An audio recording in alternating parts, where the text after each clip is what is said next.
इस कहानी की शुरुआत में हम 1930 के समय अफ्रीका के एक फार्म को देखते हैं जहां रहने वाली एक अंग्रेज महिला मीरा ने एक बच्चे को जन्म दिया। उसके पति कुछ समय पहले ही गुजरे थे। उसने अपने बेटे का नाम पीटर रखा। मीरा ने पीटर को इंग्लैंड के तौर तरीके सिखाए, जबकि जूलू कबीले की नैनी ने उसे साउथ अफ्रीका के रहन सहन के तरीके सिखाए। पीटर नैनी के बेटे के साथ बड़ा हुआ, पर एक दिन अचानक मीरा की गाय बीमारी की वजह से मारी गई। मीरा को इससे बहुत ही ज्यादा दुख हुआ। वो गहरे सदमे में चली गई। पीटर की पढ़ाई शुरू करने का वक्त आ गया था, पर मीरा के पास इतने पैसे नहीं थे कि वो उसे अच्छे स्कूल में भेज सके। इसीलिए पीटर को अफ्रीकन से बोर्डिंग स्कूल में भेजा गया।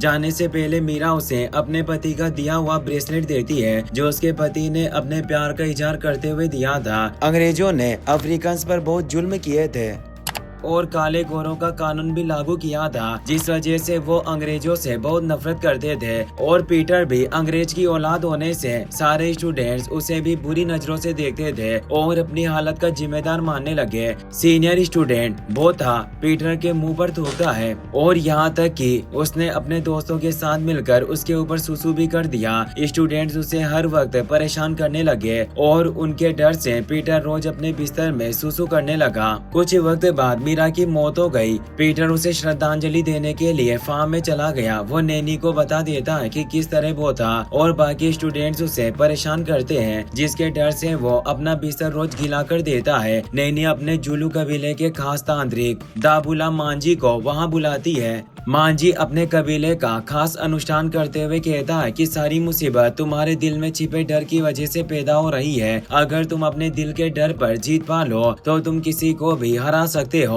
उसके अनुष्ठान की वजह से पीटर एक बुरे सपने में पहुंच गया, जहां एक अफ्रीकन एलिफेंट उस पर हमला करने के लिए आ रहा होता है। उसके पापा की मौत भी एक अफ्रीकन एलिफेंट से हमला करने से हुई थी। पीटर को काफी डर लग रहा था, पर फिर भी वो अपनी जगह से नहीं हिला। उसकी बहादुरी देख एलिफेंट ने भी उस पर हमला नहीं किया, और पीटर उसे छूकर देखता है। मांझी से बहुत खुश था और पीटर को एक मुर्गी देता है, क्योंकि पीटर ने अफ्रीकन एलिफेंट का सामना करके ये साबित कर दिया कि उसके अंदर जुलू कबीले के महान योद्धा रेन मेकर की आत्मा है, जिसकी मदद से वो अफ्रीका के हर एक शख्स से जुड़ा हुआ है। पीटर उस मुर्गी को लेकर अपने स्कूल चला गया। जब रात में स्टूडेंट्स उसे परेशान करने के लिए आते तो मुर्गी जोर जोर से बोलकर पीटर को जगा देती, जिससे कोई उसे परेशान नहीं कर पाता। और उस दिन से उसने अपना बिस्तर भी गीला करना बंद कर दिया। लेकिन अगले महीने ब्रिटेन ने जर्मनी के खिलाफ युद्ध का ऐलान कर दिया। हिटलर ने अफ्रीकन्स से अंग्रेजों को साउथ अफ्रीका से बाहर निकालने का आदेश दिया।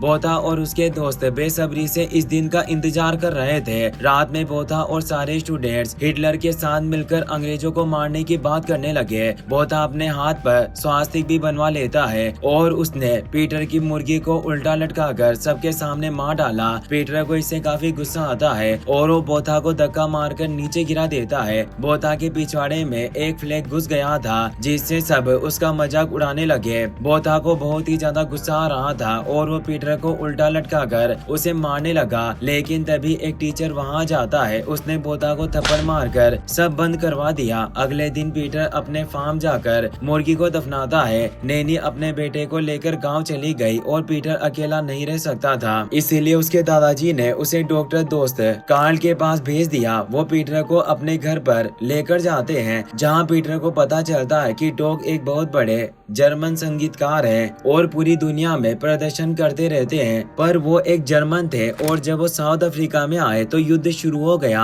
और वो घर नहीं जा सके। जर्मनी में बहुत सारे लोग युद्ध के खिलाफ थे, जिन्हें हिटलर ने मरवा दिया, और उसमें कार्ल का परिवार भी मौजूद था। कार्ल के साथ रहकर पीटर भी पौधे लगाने लगा। एक दिन पुलिस ऑफिसर वहां आ गए। उनका कहना था कि एक विदेशी होने से कार्ल को युद्ध खत्म होने तक जेल में वक्त बिताना होगा, पर वो बाकी कैदियों की तरह बंद नहीं रहेंगे, बस उन पर नजर रखी जाएगी। पीटर रोज कार्ल से मिलने के लिए जेल में जाने लगा। उसके स्कूल में अच्छे नंबर नहीं आए थे, और वो उन्हें बोथा के बारे में भी बताता है। कार्ल पीटर को एक पुलिस ऑफिसर के पास लेकर गए, जो कैदियों को बॉक्सिंग सिखा रहा था। कार्ल पीटर को भी बॉक्सिंग सिखाने के लिए कहते हैं, पर पर कुछ वक्त में जेल के अंदर बॉक्सिंग टूर्नामेंट होने वाला था, जिनकी तैयारी की वजह से ऑफिसर खुद पीटर को बॉक्सिंग नहीं सिखा पाता, पर वो गिलपिट नाम के अफ्रीकन कैदी से पीटर को बॉक्सिंग सिखाने का काम देता है। पीटर गिलपिट को सर कहकर बुला रहा था, पर गिलपिट ने उसे मना कर दिया क्योंकि रंगभेद की वजह से वहाँ अफ्रीकन को नौकर समझा जाता और उनकी कोई इज्जत नहीं थी। अगर पुलिस पीटर को उसे सर कहते हुए सुन ले तो वो गिलपिट को बहुत पीटेंगे। गिलपिट ने बिना वक्त गवाए पीटर को बॉक्सिंग सिखानी शुरू कर दी। वो उसे एक पंच कॉम्बिनेशन भी सिखाता है। कुछ वक्त बाद कार्ल पीटर को पौधे लगाने के लिए अपने साथ लेकर जाने लगे। गिलपिट उनसे पूछता है कि आखिर आप पौधों की जड़ों पर तंबाकू के पत्ते क्यों लगाकर रखते हैं। कार्ल बताते हैं कि पौधों की जड़ों की नमी को बरकरार रखने के लिए हम तंबाकू के पत्तों का इस्तेमाल करते हैं। गिलपिट कहता है कि आप तो जानते हैं कि जेल में हमारे साथ कैसा सुलूक किया जाता है, यहाँ तक कि हम अपनी मर्जी से तंबाकू भी नहीं खा सकते। मैं सोच रहा था कि अगर आप पौधे लगाने के बाद उन तंबाकू के पत्तों को हमें दे दें तो इससे हमारा काफी फायदा होगा। ऑफिसर बोरमैन ने दूर से उन्हें बातें करते हुए देख लिया। वो गिलपिट पर हमला करके उसे नीचे गिरा देता है। उसका कहना था कि मैं जानता हूँ कि तुम कुछ करने के बारे में सोच रहे हो, लेकिन अगर मुझे उसके बारे में पता चल गया तो तुम जिंदा नहीं बच पाओगे। गिलपिट उससे माफी मांगकर वहाँ से जाने लगा।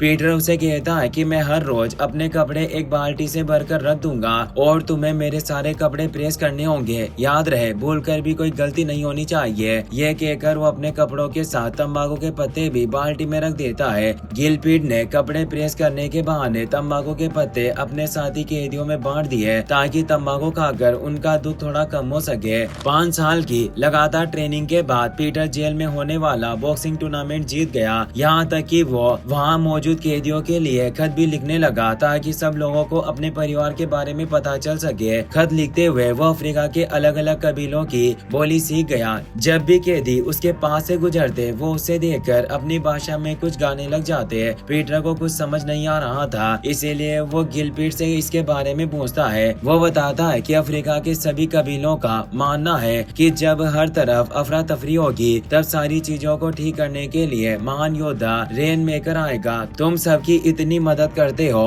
जिस वजह से उन्हें ऐसा लग रहा है कि तुम कहावत वाले रेन मेकर हो। पीटर कहता है कि मैं जानता हूँ कि उन लोगों को ऐसा कुछ नहीं लग रहा, बल्कि तुमने उन्हें ये सब करने के लिए कहा होगा। मुझे समझ नहीं आ रहा कि आखिर तुम उन्हें झूठा दिलासा क्यों दे रहे हो। गिलपिट कहता है कि हम दोनों जानते हैं कि ये सब परेशानी कभी खत्म नहीं हो सकती और मैं खुश हूँ कि तुम हमारे दर्द को समझकर हमारी मदद कर रहे हो, पर उम्मीद न होने से झूठा दिलासा होना बेहतर है। यह कहकर वो तंबाकू की बाल्टी लेकर वहाँ से जाने लगा, लेकिन बोरमैन दूर से उसे देख रहा था, इसीलिए गिलपिट चालाकी से उस बाल्टी को बदल देता है जिसके अंदर तंबाकू के पत्ते थे। जब बोरमैन ने बाल्टी को खाली करवाया तो अंदर कुछ नहीं था। बोरमैन फिर भी उसे जाने नहीं देता। वहाँ पौधों में डालने का खाद रखा हुआ था और बोरमैन ने उसे अपने जूते पर लगा लिया। वो गिलपिट को उसे खाने के लिए कहता है। गिलपिट के पास कोई रास्ता नहीं था। अगर वो बोरमैन के कहे मुताबिक काम न करे तो वो उसे जिंदा नहीं छोड़ेगा, इसीलिए वो उसके जूते पर लगा खाद खाने लगा।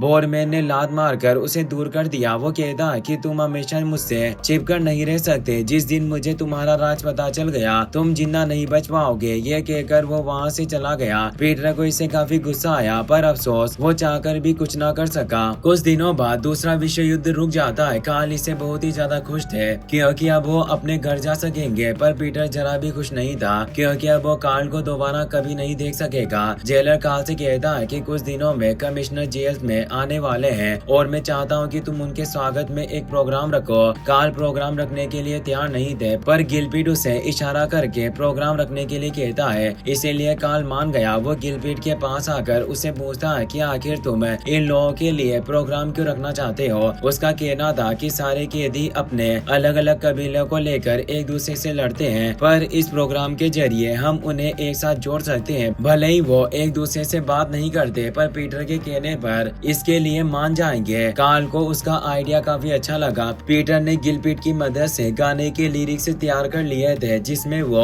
अफ्रीकन भाषा में पुलिस वालों का ही मजाक उड़ाता है, पर ऑफिसर को अफ्रीकन भाषा नहीं आती थी जिस वजह से वो कुछ नहीं समझ पाएंगे। पीटर सारे कैदियों को अपना गाना सुनाने लगा। शुरुआत में सारे कैदी एक दूसरे से लड़ रहे थे, पर पीटर ने उन्हें शांत करके एक साथ गाना सिखा दिया। सारे कैदियों को एक साथ गाते देख गिलपिट को बहुत ही ज्यादा अच्छा लगता है। है। अगली रात कमिश्नर जेल में आ गया। सारे कैदी भी वहां जाते हैं पर गिलपिट अभी तक नहीं आया था, जिससे पीटर घबरा गया। पर जेलर के कहने पर उसे मजबूरन प्रोग्राम शुरू करना पड़ा, जिसमें वो सारे कैदियों के साथ मिलकर पुलिस वाले का मजाक उड़ा रहा था। गिलपिट भी तैयार होकर प्रोग्राम में जाने लगता है पर बोरमैन ने उसे रोक लिया। वो उसे डराकर पूछता है कि आखिर ये कैदी किस बारे में गाना गा रहे हैं। गिलपिट ने बताने से मना कर दिया था पर बोरमैन उसे पीटने लगता है, जिस वजह से गिलपिट ने उसे सब बता दिया और आखिर में उसे डरपोक भी कहता है। बोरमैन को बहुत ही ज्यादा गुस्सा आया और वो उसे बेरहमी से पीटने लगता है। इतनी मार खाने की वजह से गिलपिट की हालत काफी खराब हो गई, जैसे वो कुछ ही देर में मर जाएगा।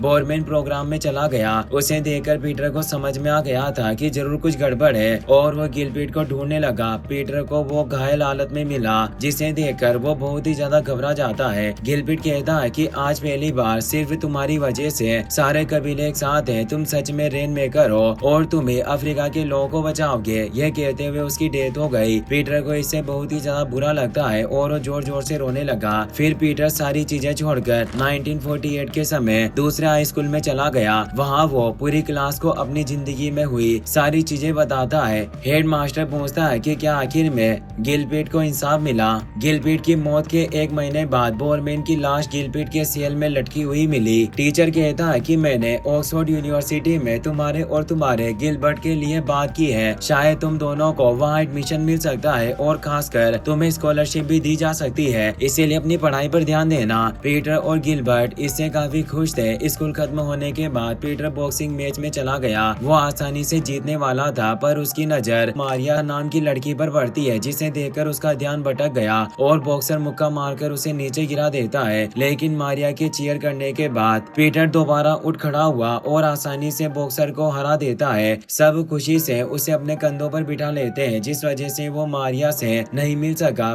पर गिलबर्ट ने पता लगा लिया था कि वो प्रोफेसर डेनियल की बेटी है। वो पीटर को मारिया से दूर रहने के लिए कहता है क्योंकि डेनियल अफ्रीकन पॉलिटिकल पार्टी का मेंबर था और वो अपनी बेटी को एक अंग्रेज के साथ नहीं रहने देगा। पर पीटर ने उनकी एक ना सुनी। वो रात में मारिया से मिलने के लिए उसके स्कूल में चला गया। उसे वहाँ देखकर मारिया दंग रह गई। वो कहती है कि हम दोनों एक साथ नहीं रह सकते। मेरे पापा मुझे एक अंग्रेज के साथ नहीं रहने देंगे। वो कहता है कि तुम्हें फिक्र करने की जरूरत नहीं, मैं खुद प्रोफेसर डेनियल से बात करूंगा। अगर उन्हें हमारे साथ रहने से कोई परेशानी नहीं हुई तो तुम्हें हमेशा मेरे साथ रहना होगा। यह कहकर वो वहाँ से चला गया। अगले दिन गिलबर्ट पीटर को बॉक्सिंग जिम में लेकर जाता है पर ट्रेनर को ऐसा लग रहा था कि पीटर बॉक्सिंग नहीं कर सकता और उसे अपने स्टूडेंट से लड़ने के लिए कहता है। पीटर ने गिलपिट के सिखाए हुए 8 पंच कॉम्बिनेशन का इस्तेमाल करके उसे हरा दिया। ट्रेनर और बाकी बॉक्सर्स इससे काफी खुश होते हैं। सब उसके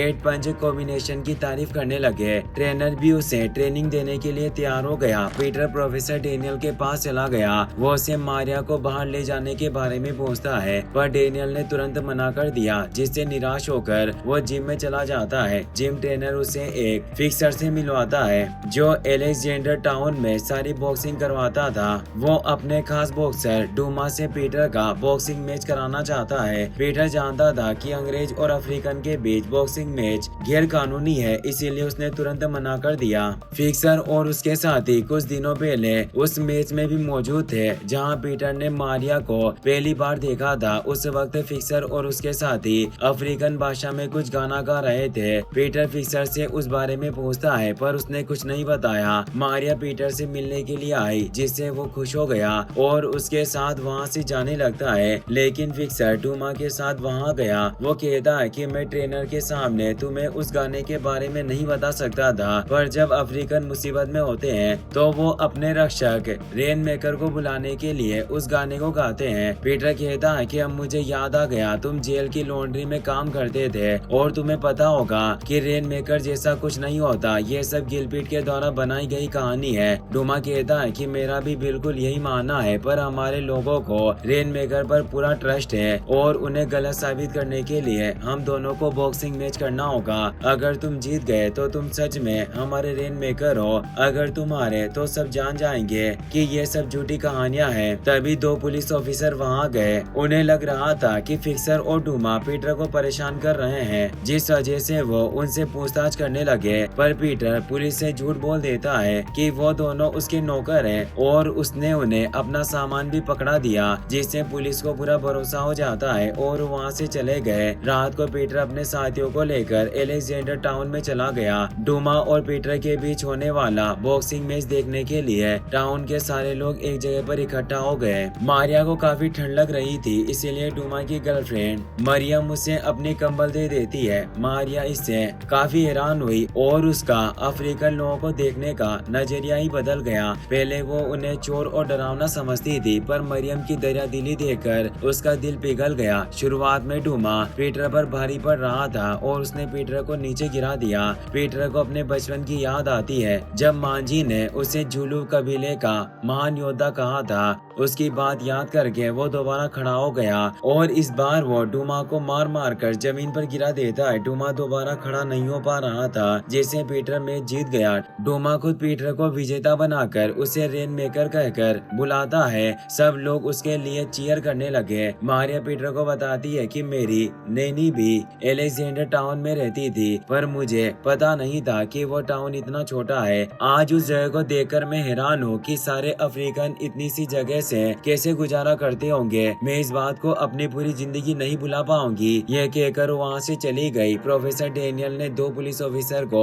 पीटर पर नजर रखने के लिए कहा था, जिसमें से एक ऑफिसर और कोई नहीं बल्कि उसका पुराना स्कूलमेट पोता होता है और वो काफी वक्त से पीटर पर नजर रखे हुए था। अगले दिन पीटर डूमा के साथ ट्रेनिंग करने के लिए चला गया। डूमा बताता है कि सरकार ने 200 अफ्रीकन के बीच सिर्फ एक बाथरूम बनाया है, जिस वजह से लोगों को हर वक्त लाइन में लगना पड़ता है। कानून के हिसाब से हम अफ्रीकन के सिर्फ 2% बच्चे पढ़ाई कर सकते हैं, पर स्कूल में भी हमें पढ़ाने के बजाय सिर्फ नौकर बनना, सफाई कर्मी और खदान में काम करना सिखाया जाता है। हम इतने मजबूर हैं कि रंग में चेतावनियों को भी नहीं पढ़ सकते, जिस वजह से हमें यह भी नहीं पता होता कि हमें कहाँ जाना चाहिए और कहाँ नहीं। हम हमेशा एक नए कल के बारे में सोचते हैं, लेकिन अगर आने वाले बच्चे पढ़ेंगे नहीं तो हमारी बची हुई उम्मीदें भी खत्म हो जाएगी। इसीलिए मैं चाहता हूँ कि तुम टाउन में एक स्कूल खोलकर हमारे लोगों को इंग्लिश बोलना और लिखना सिखाओ। पीटर कहता है कि मैंने तुम्हारे साथ बॉक्सिंग मैच करने के लिए कहा था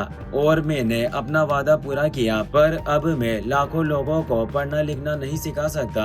यह मेरी पहुंच से बहुत दूर है। डूमा कहता है कि तुमने जेल में रेन मेकर बनकर सारे कबीले के लोगों को जोड़कर गाना सिखाया और कल रात को भी वो सिर्फ तुम्हारी वजह से साथ आए थे। अगर तुम दोबारा उनसे बात करो तो मैं यकीन के साथ कह सकता हूँ कि वो तुम्हारी बात मानकर साथ जरूर आएंगे। पर पीटर को रेन मेकर की कहावतों पर भरोसा नहीं था। उसने उसके लोगों को पढ़ाने से मना कर दिया। डूमा गुस्से में वहाँ से चला गया। पीटर को समझ नहीं आ रहा था कि आखिर वो क्या करे, इसीलिए वो काल के कहे अनुसार जंगल में चला गया, क्योंकि काल का मानना था कि अगर तुम्हें कोई चीज समझ में न आए तो तुम प्रकृति के बीच चले जाओ, वहाँ तुम्हें अपने सारे जवाब मिल जाएंगे। पूरा एक दिन प्रकृति के साथ बिताने के बाद पीटर ने डूमा और उसके लोगों को पढ़ाने के बारे में सोच लिया। वो गिलबर्ट के साथ मिलकर हेड मास्टर से एक क्लास इस्तेमाल करने की परमिशन मांगता है ताकि अफ्रीकन्स को पढ़ा सके। हेड मास्टर कहते हैं कि तुम जानते हो कि इस वक्त हम अफ्रीकन्स की सरकार के नीचे हैं और अगर तुमने कुछ अफ्रीकन्स को पढ़ा भी दिया तो आखिर इससे क्या फायदा होगा। पीटर कहता है कि बूंद बूंद से सागर बनता है, इसी तरह हम कुछ अफ्रीकन्स को पढ़ाकर तैयार कर देंगे और वो बाकी लोगों को पढ़ाएंगे। इसी तरह सब लोग पढ़ लिख सकेंगे। हेड मास्टर को अफ्रीकन्स से कोई परेशानी नहीं थी और ये काम गैर कानूनी होने के बावजूद उन्होंने पीटर को क्लास इस्तेमाल करने की इजाजत दे दी। पीटर मारिया के पास जाकर उसे भी अफ्रीकन्स को पढ़ाने के लिए कहता है, पर मारिया ने उसे रात को अपने पापा के साथ खाना खाने के लिए बुलाया था। पीटर उस बात को भूल गया, जिससे नाराज होकर मारिया वहाँ से चली जाती है। रात को खाना खाते हुए डेनियल अपने दोस्तों के साथ मिलकर अफ्रीकन्स का मजाक उड़ा रहा था। मारिया को ये अच्छा नहीं लगता और वो उन्हें बताती है कि जब मैं अलेक्जेंडर टाउन में गई तो मुझे पता चला कि उन लोगों को कितनी परेशानियों का सामना करना पड़ता है और आप यहाँ मजे से बैठकर उनका मजाक उड़ा रहे हैं। ये अच्छी बात नहीं है। डेनियल उसे चुप रहने के लिए कहता है, पर वो उससे जुबान लड़ाने लगी क्योंकि वो पीटर को छोड़कर एक जूश लड़के से उसकी शादी करने के बारे में सोच रहा था। गुस्से में आकर डेनियल ने उसे थप्पड़ जड़ कर दिया। मारिया को भी काफी गुस्सा आ रहा था और वो घर से भागकर स्कूल में चली गई, जहाँ पीटर गिलबर्ट के साथ मिलकर डूमा और उसके लोगों को पढ़ा रहा था। मारिया को वहाँ देखकर पीटर के साथ मरियम भी बहुत खुश होती है। बोथा ने अफ्रीकन को स्कूल में आते हुए देख लिया था, इसीलिए वो अगली सुबह ही अपने सीनियर को लेकर हेडमास्टर के पास चला गया। हेडमास्टर पीटर को वहाँ बुलाकर सारी चीजों के बारे में बताते हैं। बोथा के हाथ पर स्वास्तिक देखकर पीटर को उसके बारे में पता चल गया था। सीनियर के कहने पर हेडमास्टर को मजबूरन रात की क्लासेस बंद करनी पड़ती है। बोथा और उसके सीनियर के वहाँ से जाने के बाद हेडमास्टर पीटर को बताते हैं कि ऑक्सफोर्ड यूनिवर्सिटी ने तुम्हें और गिलबर्ट को सिलेक्ट कर लिया है। अब तुम्हें इस बेकार जगह में रुकने की कोई जरूरत नहीं। उन्होंने तुम्हें पूरी स्कॉलरशिप भी दी है। अब तुम्हें किसी परेशानी का सामना भी नहीं करना पड़ेगा, इसीलिए बेहतर होगा कि जल्दी इस जगह को छोड़कर चले जाओ, इससे तुम्हारा भविष्य सुधर जाएगा। पर पीटर इससे ज्यादा खुश नहीं था। वो जिम में जाकर ट्रेनिंग करने लगा। कुछ वक्त बाद बोथा पुलिस ऑफिसर्स को लेकर जिम में आ गया। वो पीटर से कहता है कि तुम्हारी वजह से मुझे स्कूल से निकाल दिया और मेरे पापा ने मुझे बहुत मारा। अब मैं तुम्हें मारकर उन सब चीजों का बदला लूंगा। डूमा भी वहाँ ट्रेनिंग कर रहा था और वो बोथा को रोकने की कोशिश करने लगा, जिससे गुस्सा होकर बोथा उसे चाबुक से पीटने लगता है। पीटर और ट्रेनर उसे रोकना चाहता था, पर दूसरे गार्ड्स ने उन्हें पकड़ लिया। वहाँ नेशनल बॉक्सिंग चैंपियन मौजूद था और वो बोथा को रोक देता है। उसके डर की वजह से बोथा गार्ड्स को लेकर वहाँ से चला गया। रात को पीटर मारिया से मिलने के लिए उसके घर चला गया। वो बताती है कि मेरे पापा मुझे आंटी के पास भेज रहे हैं और उन्होंने मुझे कहा कि अगर मैं दोबारा तुमसे मिली तो तुम्हें गिरफ्तार करवाकर तुम्हारी जिंदगी बर्बाद कर देंगे। पीटर बताता है कि मुझे ऑक्सफोर्ड यूनिवर्सिटी में एडमिशन मिल चुका है, तुम भी मेरे साथ चलो, हम दोनों सारी परेशानियों से दूर वहाँ खुश रहेंगे। मारिया इसके लिए मान गई। अपना प्यार जताने के लिए पीटर उसे अपने माँ का ब्रेसलेट देता है, जो उसके पापा ने भी प्यार की निशानी के तौर पर दिया था। वहीं ट्रेनर ने अपने जिम के बाहर एक पेंटिंग बनाई थी, जिसमें अफ्रीकन एक अंग्रेज से लड़ रहा होता है।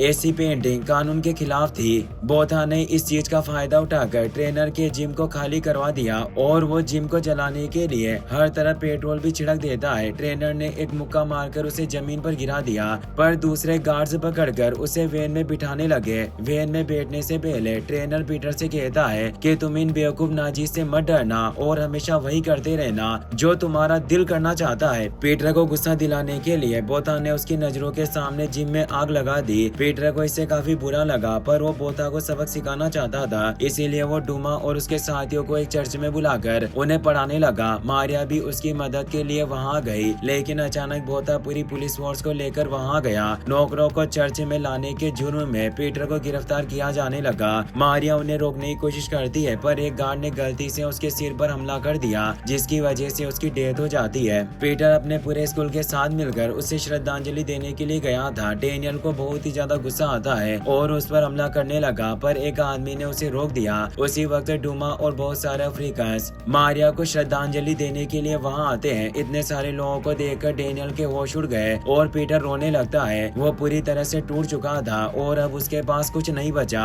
इसीलिए वो सारी चीजें छोड़कर ऑक्सफोर्ड जाना चाहता था, पर डूमा ने उसे रोक दिया। वो उसे टाउन के बच्चों से मिलवाता है जो मरियम की मदद से काफी अच्छी इंग्लिश पढ़ना सीख गए थे। डूमा कहता है कि क्या तुम मारिया की मौत को इस तरह जाया होने दोगे? तुम देख सकते हो कि बच्चे धीरे धीरे काफी अच्छी तरक्की कर रहे हैं और अब तुम पीछे नहीं हट सकते। बच्चों को पढ़ते देख पीटर ने भी ऑक्सफोर्ड जाने का फैसला बदल दिया और वो उनके साथ मिलकर जश्न मनाने लगता है। पर बोथा को पीटर के बारे में पता था और उसने पुलिस फोर्स के साथ टाउन पर हमला कर दिया। पीटर ने टाउन में आकर नियम तोड़ा, जिस वजह से पुलिस उसे गिरफ्तार करने के लिए आई थी, पर वो डूमा के साथ इधर उधर छिपता रहता है, जिससे गुस्से में आकर गार्ड्स ने अफ्रीकन्स को मारना शुरू कर दिया। बोथा पीटर को मारने के लिए उस पर गोली चलाता है, पर डूमा ने उसकी जान बचाने के लिए अपने पैर पर गोली खा ली। मौके का फायदा उठाकर पीटर वहाँ से भाग जाता है। फिक्सर बोथा के हाथ लग गया था और बहुत मार खाने के बाद भी वो उसे पीटर के बारे में नहीं बताता। बोथा उसे मारने वाला था, पर पीटर ने उस पर हमला करके गन को दूर गिरा दिया।